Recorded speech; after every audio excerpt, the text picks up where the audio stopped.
جراهام بيل مخترع عظيم، هو اللي اخترع التليفون، أخدناه في المدارس والجامعات. إلا إن في 2002 الكونجرس الأمريكي صدم العالم باعتراف غير نظرتنا للمخترعين ككل. الاعتراف إن اللي اخترع التليفون هو الإيطالي أنطونيو ميوتشي في قرار المجلس رقم 269، يعني بعد وفاة أنطونيو نفسه ب 113 سنة، وتوزع منشور بكده على المدارس والجامعات في العالم. بس برضه لحد النهاردة معروف إن مخترع التليفون هو جراهام مش أنطونيو. وده يقودنا لسؤال: هل أغلب المخترعين فعلا مخترعين؟ هل في جانب مظلم ورا اختراعات غيرت البشرية؟ حضر كوباية الشاي الجميلة والورقة والقلم ويلا بينا. أنا أحمد سلامة زي الكتاب ما بيقول.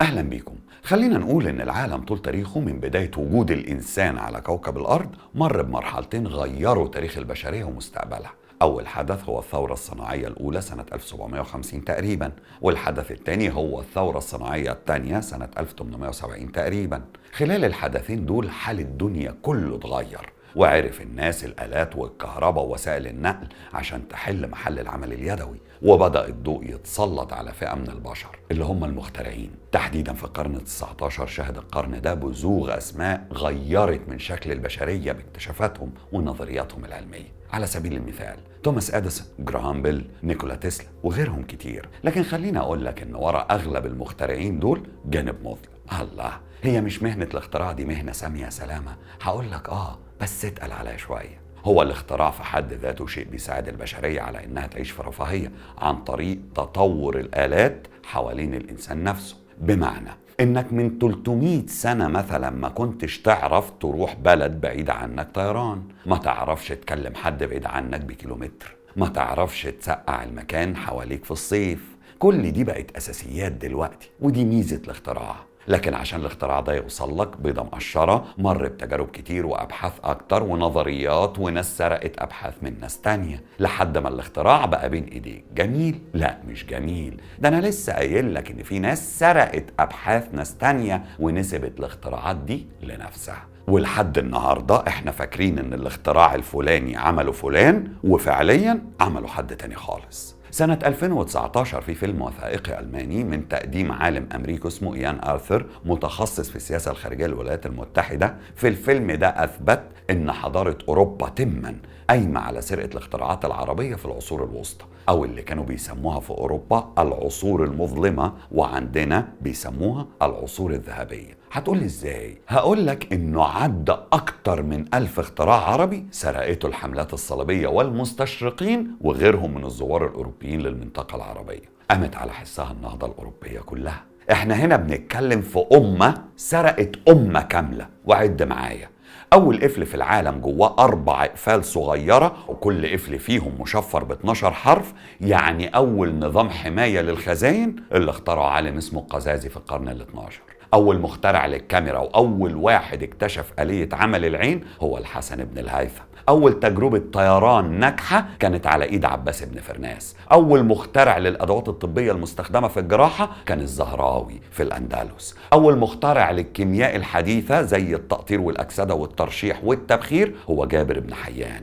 أول مخترع للرياضيات والجبر هو الخوارزمي قبل فيبوناتشي ب 300 سنة. أول مكتشف لحركة دوران الأرض هو المقدسي قبل جاليليو ب 500 سنة. صاحبة فكرة أول جامعة هي الأميرة فاطمة الفرحي. أول مخترع للآلات الموسيقية، مكتشف القهوة، فرشاة الأسنان، المستشفيات وغيرهم كتير.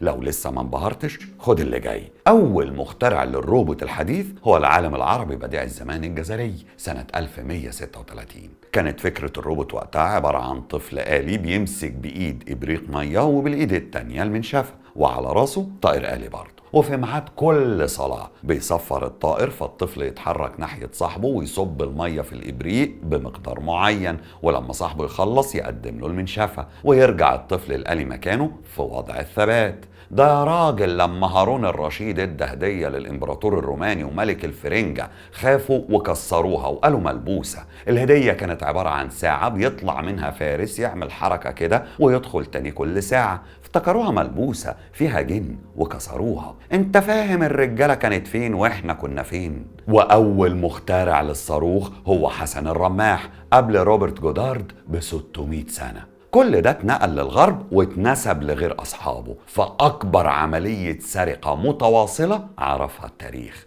والموضوع ما انتهاش عند الاختراعات العلمية وبس، ده حتى الاكتشافات. على سبيل المثال، من المعروف ان مكتشف لقاح الجدري هو ادوارد جينر، لكن الحقيقة انه نقلها وراقبها بس، وصاحب الفضل الحقيقي هو ابن سينا بطريقة اسمها التجدير، وفيها بيتم حقن الجدري نفسه من المصاب بكمية بسيطة أو ما شابه ذلك يعني لغير المصاب، فالمناعة بتعرف إزاي تتغلب على المرض لو دخل الجسم تاني. وزوجة السفير البريطاني في اسطنبول ماري وورتلي مونتاجو نقلت الطريقة دي وكتبتها في رسالة موجهة لشعبها سنة 1721. وبعد كده الفضل كله اتنسب لإدوارد جينر بعد حوالي 50 سنة من الرسالة. من ضمن السرقات اللي لحد النهاردة الغرب بيفتخر بيها هي فك رموز حجر رشيد على ايد عالم فرنسي اسمه شامبليون، والقصة انه راح اتعلم على ايد كاهن مصري اللغة القبطية، وده ساعده في انه يفك اغلب رموز الحجر. بس القصة مش هنا، القصة ان في عالم من علماء العرب سبق شامبليون في فك الكتابة الهيروغليفية بمئات السنين.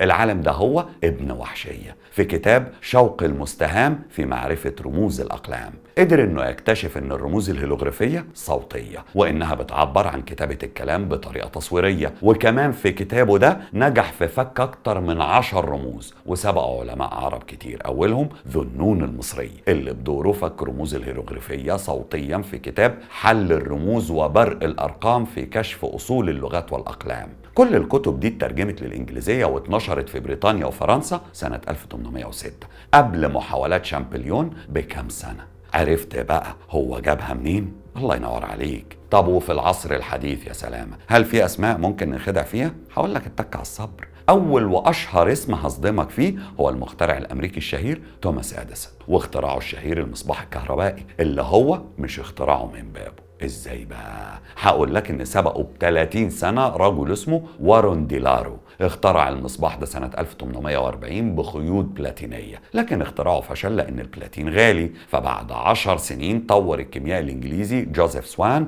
الخيوط البلاتينية دي واستبدلها بورق كربوني، واخد براءة اختراع سنة 1878 عشان يظهر اديسون في الصورة للمرة الاولى وينسب الاختراع ده لنفسه بعد تعديله واستبدال الورق بالخيزران. خلاه مش غالي وسوق ليه كويس وبقى اختراعه من ساعتها. وخليني اقول لك ان الموضوع مش مقتصر على المصباح الكهربائي بس، عندك كمان المولد الكهربائي اللي بيقال انه سرقه من العالم نيكولا تسلا، كاميرا الصورة المتحركة اخدها من مساعده ويليام ديكسون، كرسي الاعدام الكهربائي اخده من مساعده هارولد براون، والكلام ده سنة 1888.